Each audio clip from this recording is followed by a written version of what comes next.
నేను విమర్శిస్తాను అని అంటే నేను ముగ్గురినే విమర్శిస్తాను.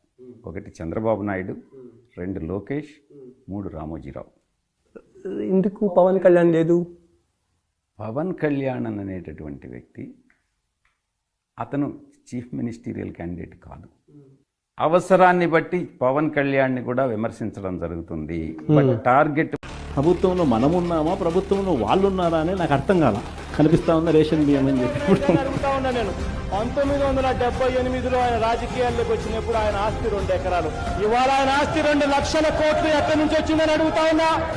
ఆయన మీద ఆరోపణలు కోర్టులో కేసేస్తే కేసుల నుంచి విచారణ జరగకుండా తప్పించుకునే కార్యక్రమం చేశాడు. ఆయన మీద ఎంక్వైరీ చేయించుకున్నాం. ఇవాళ ఇదే సిబిఐ సంబంధించి చంద్రబాబు నాయుడు గారే దోషి.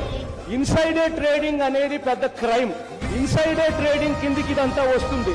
నీకు బాధ్యత గల ప్లేస్ లో నువ్వు ఉండి, ఒక ముఖ్యమంత్రి స్థానంలో మీరుండి, ముఖ్యమంత్రి స్థానంలో ఉన్న వ్యక్తి ఫలాని చోట క్యాపిటల్ సిటీ వస్తుందని తనకు తెలిసి తనకు సంబంధించిన వాళ్ళతో బినామీలతో భూములు కొనుగోలు చేయించి ఆ తర్వాత క్యాపిటల్ సిటీ అక్కడికి తీసుకొని రావడం ఇన్సైడర్ ట్రేడింగ్ కన్నా దారుణమైన క్రైమ్. దీనికి సిబిఐ చేత ఎంక్వైరీ చేద్దామో అని చెప్పి నేను అడుగుతా ఉన్నాను.